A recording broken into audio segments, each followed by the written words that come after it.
Hi friends, welcome to my channel super trade Lakshya. यहाँ पे बात करूंगा किस तरीके से हम प्लान कर सकते हैं कल के लिए। यहाँ पे एक ब्रेकिंग न्यूज है मार्केट में, जो है 2000 के नोट लीगल टेंडर नहीं रहेंगे 30 सितंबर के बाद। और इसका एक सबसे बड़ा जो सैड इम्पैक्ट और बैड इम्पैक्ट पड़ेगा वो ये पड़ेगा कि फिर से बैंकों में लाइन लग जाएगी। देखिए, 2000 के नोट सबके पास है, जिसको शादी में देना है, खर्चा करना है, सब रखते हैं आज के समय में। वो सर्कुलेशन में रोज लेके नहीं घूमते हैं, लेकिन बहुत सारे लोग यहाँ पे तुक देंगे कि बहुत अच्छी चीज है, ये तो बड़े लोगों को इम्पैक्ट करेगा। बड़े लोगों को इम्पैक्ट करेगा मतलब रियल एस्टेट बिल्डर को इम्पैक्ट करेगा, रियल एस्टेट कंपनीज को, या जमीनों के रेट गिरेंगे। जब उसको इम्पैक्ट करेगा तो वो लोगों को सैलरी देता है, लोगों को जॉब क्रिएशन करता है, वो किधर से करेगा? तो आप बड़े लोगों को डैमेज करके कुछ नहीं कर सकते। मुझे लगता है more of this is a political move. BJP यहाँ अभी जो हारी है कर्नाटका में, उसके बाद हो सकता है कि इनको लग रहा हो कि ये एक चीज है जो हेल्प कर सकती है। आई डोंट नो इसका क्या पर्पस है या क्या है, आई एम जस्ट गेसिंग, क्योंकि चुनाव अभी भी हुए हैं। तो उसके बाद हो सकता है ये प्लान में रहा हो, माइंड में रहा हो, और इन्होंने ये किया। आगे आने वाले चुनाव भी बहुत टाइट रहने वाले हैं। अब यहाँ पे इंपॉर्टेंट ये है कि 2000 के नोट बंद होने से होता क्या है। सबसे बड़ी चीज है कि जो बड़े टिकट के आइटम्स हैं, जहां पे हम देखते हैं कि ज्यादातर मोस्टली रियल एस्टेट, मोस्टली आपका प्रॉपर्टीज, रियल एस्टेट, कंस्ट्रक्शन और इस टाइप की जो भी इंडस्ट्रीज है, वहां पे काफी सर्कुलेशन रहता है। जहां भी आपका होलसेल का काम रहता है वहां पे काफी सर्कुलेशन रहता है, वो काफी बैडली इंपैक्ट होगा इसके कारण। तो इस न्यूज ने समस्या को तो बढ़ा दिया है। आइए कुछ और बात करते हैं, फिर कंटिन्यू करेंगे इस डिस्कशन को। दोस्तों, इससे पहले कि हम वीडियो में आगे बढ़े, यहाँ एक इंपॉर्टेंट बात करना चाहता हूं। Catch them young, watch them grow. Long term investment में ये बहुत सारे लोगों का एक गोल होता है। इस वीडियो में ऐसी ही एक अपॉर्चुनिटी लेकर मैं आपके सामने आया हूं। बजाज एलियांज लाइफ, जो कि इंडिया की लीडिंग प्राइवेट लाइफ इंश्योरर है, वो लेकर आपके सामने आए हैं एक बहुत ही एक्साइटिंग प्लान। वो लेकर आए हैं इंडिया का पहला small cap equity fund private life insurance industry का। इस फंड की स्टार्टिंग एनएवी 10 रुपए की होने वाली है। बजाज एलियांज का सॉल्वेंसी रेशियो 581% है, जो दिखाता है कि ये बहुत ही स्टेबल कंपनी है। कंपनी का टोटल फंड साइज 89,701 करोड़ का है। Small cap fund benchmark indexes से काफी अच्छा परफॉर्म करते हैं अगर आप रिटर्न्स में इनको कंपेयर करें। मैं फॉर द रिकॉर्ड बता दूं कि यहाँ पे 100 रुपीज 2013 में अगर आप इन्वेस्ट करते तो आज वो 464 रुपीज होता, मतलब 4.64 टाइम का रिटर्न इसने दिया है 2013 से लेके अब तक। बीएससी स्मॉल कैप इंडेक्स ने 18.7% CAGR का रिटर्न दिया है लास्ट 20 ईयर्स में, 16.9% का रिटर्न दिया है लास्ट 10 ईयर में, और सबसे बड़ी बात 39.9% एनुअल रिटर्न दिया है लास्ट 3 साल में। अगर हम बजाज फंड्स की परफॉर्मेंस देखें तो आप एक अच्छे रिटर्न्स की उम्मीद कर सकते हो इस एनएफओ से। यहाँ पे एक और चीज बता दूं कि 5 बजाज एलियांज के फंड्स ने लास्ट 3 साल में 20% से ज्यादा रिटर्न दिए।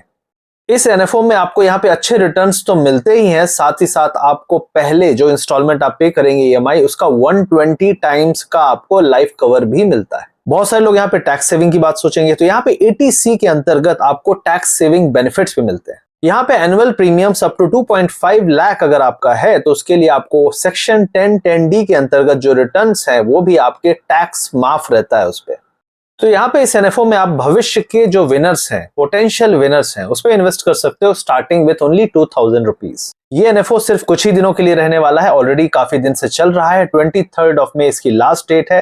तो वीडियो के पिन कमेंट और डिस्क्रिप्शन में मैंने लिंक दिया, आप चेकआउट कर सकते हैं। वहां पे जाके पॉलिसी बाजार के थ्रू आप इसमें इन्वेस्ट कर सकते हैं। अधिक जानकारी के लिए पिन कमेंट को चेक कर ले, वीडियो के डिस्क्रिप्शन में भी लिंक दे दिया है मैंने। कोई क्वेश्चन हो तो वीडियो के कमेंट सेक्शन में आप जरूर पूछ सकते हैं। आइए चलते हैं, बात करते हैं अपने वीडियो में एनालिसिस के बारे में। अब जिसके पास 2000 के नोट है, अब आप बाजार में जाओगे देने, वो तो लेगा नहीं 2000 के नोट, क्योंकि वो बोलेगा भाई मैं लूं और फिर वापस से जाऊं और बैंक में लाइन में लगूं। सिंपल सी चीज है। और बड़े लोगों के पास, जिनके पास रखे हुए हैं, अब वो क्या करेंगे? क्योंकि भाई अब वो बैंक में जा नहीं सकते अगर नंबर 2 का पैसा है। तो चलो ठीक है, ब्लैक मनी किल हो रहा है, अच्छी बात है, लेकिन उस चक्कर में एक डैमेज इकोनॉमी को होता है। आप मानो या ना मानो, एक पैरेलल इकोनॉमी चलती है कैश की इंडिया में। वो कैश की इकोनॉमी बैडली इंपैक्ट होती है। अब इससे फायदा किसका होगा? पेटीएम जैसे शेयर फिर से उछलेंगे और हो सकता है इनमें थोड़ा सा आपको इंपैक्ट दिखे। लास्ट टाइम भी उदय, आई थिंक पेटीएम का उसी टाइम पे हुआ था, तो हो सकता है ये सारी चीजें हो। मुझे ऐसा लगता है कि ये काफी बैड है फॉर इकोनॉमी। लास्ट टाइम जब इस टाइप का हुआ था, और कई लोग बोलेंगे ये डिमोनेटाइजेशन है, ऐसा।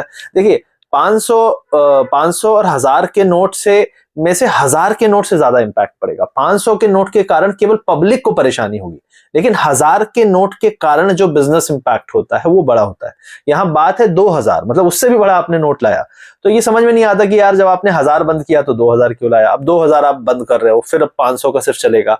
तो बहुत सारी चीजें हैं यहाँ पे, सवाल है कि करने का पर्पस क्या है। जैसे मैंने आपको कहा पॉलिटिकल, मेरे हिसाब से तो ज्यादा पॉलिटिकल लग रहा है, चुनाव भी है 3-4 और अगले साल जनरल इलेक्शन है, तो ये हो सकता है। अब यहाँ पे बात कर लेते हैं मार्केट की। ओवरऑल लास्ट टाइम जब डिमोनेटाइजेशन हुआ था तब मार्केट करीब 6% गिरा था, 5 to 6% एक दिन में गिरा था। और कई लोग बोलेंगे पिछली बार तो 3 नोट गए थे, इस बार एक जा रहा है, लेकिन जो एक जा रहा है ना वो तीनों नोट को, दोनों मतलब जो भी दोनों नोट है उनका कंबाइंड वैल्यू से ज्यादा है, तो वैल्यू का डिस्ट्रक्शन ज्यादा है इसमें अगर इसको आप करते हो। अब आप बोलोगे इसमें टाइम ज्यादा मिल रहा है, लास्ट टाइम भी ये नोट आप बदल सकते थे, टाइम था, वो लीगल टेंडर नहीं थे अभी, लेकिन आप किसको चलाओगे 2000 का नोट, तो प्रॉब्लम है, प्रॉब्लम बनी रहने वाली है, बिजनेस साइकिल स्लो हो जाएगा, जो इकोनॉमी है जो चल रही थी पटरी में वो फिर से डामाडोल होगी। कई लोग बोलेंगे 2016 के बाद इकोनॉमी में कोई फर्क नहीं पड़ा, पड़ता है, फर्क पड़ता है, शुरू के 6 महीने 1 साल बहुत फर्क पड़ता है, हो सकता है 1 साल बाद आपको ठीक रहे, लेकिन एक जो पैरेलल इकोनॉमी है, जो शैडो इकोनॉमी है, जो ऑनलाइन में नहीं चलती है, वो मतलब सालों साल डैमेज हो जाती है। ठीक है, ये वही टाइम है, इसके बाद ही मैंने बैंगलोर में अपना स्टॉल किया था, और उसके बाद बिलीव मी उस एरिया पे इतना बिजनेस होता, बीटीएम लेआउट बैंगलोर की बात कर रहा हूं, इतना बिजनेस था, इतने लोग थे, उसके बाद वैसा बिजनेस कभी हो ही नहीं पाया, क्योंकि मैं शॉप करता था, बहुत सारे लोग बिजनेस वालों से पहचान थी, वो लोग आज भी स्ट्रगल कर रहे हैं, बोलते हैं यार वो जो सेल होती थी उस टाइम पे आज होती नहीं है, उतनी सेल हुई ही नहीं कभी, लोग खर्च करना बंद कर देते हैं, कम कर देते हैं। और ये आप सोचोगे कि छोटे नोट को बदलने से होता है, नहीं, ये इंपैक्ट बड़े वैल्यू के नोट से होता है, जो बड़ा वैल्यू है, 2000 बड़ा वैल्यू है, 1000 और 500 को मिला के उससे भी बड़ा है। ठीक है, तो ये मेरा एक सिंपल पॉइंट है यहाँ पे।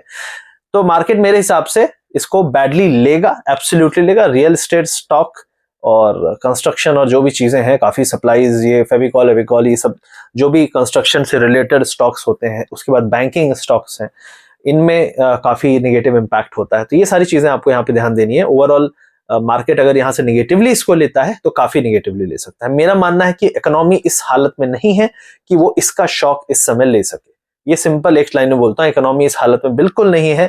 मार्केट ऑल टाइम हाई पे है, 44,000 पे क्लोजिंग हुई है। आपने ये न्यूज, अगर इतनी अच्छी न्यूज है, मंडे को लाते, क्या दिक्कत है, मंडे से ट्यूसडे से हम चले जाते बैंक में, फ्राइडे को आई है, तो understand it very very properly. ये मिनी डिमोनेटाइजेशन है, ड्यू डेट जो है उसकी 30 सितंबर है। पिछली बार भी आपको 3 महीने 4 महीने तक आपके नोट बदलने का समय था, अभी भी है, लेकिन उस बीच में आपके पास कहीं जाके इसको ट्रांजैक्शन में यूज करने के लिए आप कोशिश कर लेना ना, नहीं होगा। I just spoke to few people, तो बोल रहे हैं यार इट इज नॉट गुड। तो ये सिंपल सी चीज है। ओवरऑल निफ्टी का जो लेवल है 18,200 पे हम बंद हुए हैं। अगर आप लोग देखें तो 18,200 एग्जैक्टली एक इंपॉर्टेंट लेवल था यहाँ पे। कई लोगों का 250 था, 250 के अगर ऊपर हम चले जाते तो बुलिश थे। 250 के नीचे 250, 18,250 के हमने नीचे ही क्लोजिंग दी है। ये एक रिलीफ बाउंस था, हम ऑलरेडी 400 पॉइंट 400 पॉइंट हाई से गिर चुके हैं। कई लोग बोलेंगे कहां गिरा मार्केट, 400 पॉइंट गिरा है भाई, और 400 पॉइंट गिरने के बाद ये पहला बाउंस जो हमने देखा क्लोजिंग हाई पे हुई है। अब ये न्यूज आ गई, अब इस न्यूज का इंपैक्ट आपको मंडे को दिखेगा। कई लोग एसजीएक्स निफ्टी देखेंगे, बिलीव में एसजीएक्स निफ्टी हो सकता है इसका असर बिल्कुल ना दिखाए, इसका असर आपको लाइव मार्केट में मंडे को पता चलेगा।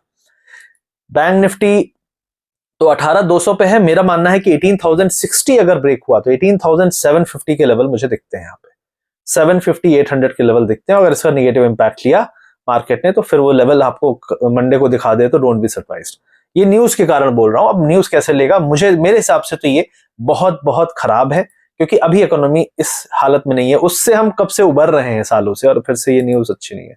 उसके अलावा बात करेंगे बैंक निफ्टी की, तो बैंक निफ्टी 43,969 पर क्लोजिंग है। 44 के ऊपर हमने फिर क्लोजिंग नहीं दी, और 44 एक रेजिस्टेंस है, बहुत भयंकर ओआई भी यहाँ पे बैठा हुआ है। मुझे ऐसा लगता है कि अगर बैंक निफ्टी, क्योंकि बैंक में ज्यादा डैमेज होता है, क्योंकि देखिए इकोनॉमी का सीधा इंपैक्ट बैंक में होता है, रियल स्टेट सेक्टर ही सबसे बड़ा एक मनी फ्लो बना के रखता है इधर, टू एंड फ्रो बहुत ज्यादा। आपको पता है रियल स्टेट सेक्टर, सरकार खुद बोलती है कि उससे इकोनॉमी चलती है, देश चलता है, रोजगार बनता है। तो मेरा मानना है कि बैंक निफ्टी जो है यहाँ पे काफी बड़ा हिट ले सकता है अगर इस न्यूज को नेगेटिवली लिया। कम से कम लास्ट टाइम 6% गिरा था, 1700 कुछ पॉइंट था, सेंसेक्स गिरा था आई थिंक। 6% मतलब अगर करंटली अभी देखें तो 2,500 पॉइंट, अब मैं ये बोलना नहीं चाहता 2500 पॉइंट अभी गिरेगा तो क्या होगा, कहाँ पहुंच जाएंगे, लेकिन देखते हैं किस तरीके से न्यूज लेता है मार्केट। बट अगर तो लेवल्स यहाँ बताने लायक नहीं है, लेकिन अपसाइड में 44,000 रेजिस्टेंस है, लोअर साइड में सपोर्ट मुझे नहीं पता कि कितना बुरा फॉल हो सकता है, बट सपोर्ट के लिए लेवल पहला है 42,600 और दूसरा है 41,500 जो कि 20 वीक मूविंग एवरेज है। ये दो लेवल काफी इंपॉर्टेंट सपोर्ट है, 42,600, 41,550। तो अगर यहाँ से आप 550 की बात करो तो कम से कम 2,500 पॉइंट में 550 पहुंच जाते हैं। तो क्या हम वहां जाएंगे? I don't know. क्या हम 42,600 जाएंगे? पॉसिबल है, क्योंकि इस एरिया से 1300-1400 पॉइंट का फॉल होना कोई बड़ी बात नहीं है अगर इस न्यूज को मार्केट ने निगेटिवली लिया। तो ये ओवरऑल मेरा व्यू है मार्केट में। विक्स भी राइज हो सकता है, जो भी चीजें हैं आपको थोड़ा सा न्यूज है इसलिए हम नहीं कहेंगे, लेकिन इसलिए मैंने सोचा कि आपको पहले इस न्यूज के बारे में बता दूं और मार्केट के लेवल के बारे में बता दूं कि कहां पे आप क्या कर सकते हो। बट ओवरऑल मार्केट यहाँ पे स्ट्रगल कर सकता है, यहाँ पे समस्या बढ़ सकती है और ये जो न्यूज है अच्छी नहीं है। अगर आपको वीडियो अच्छा लगा तो लाइक करिए, शेयर करिए। आपको पॉलिसी बाजार और बजाज एलियांस का एनएफओ जो है उसका लिंक वीडियो के पिंड कमेंट और डिस्क्रिप्शन में मिल जाएगा, चेकआउट कर लीजिएगा। 23 मई इसकी लास्ट डेट है एनएफओ में अप्लाई करने की, तो जरूर अप्लाई करिए। 2,000 रुपए से आप शुरू कर सकते हैं। आई होप वीडियो अच्छा लगा। Like share subscribe. See you soon, take care.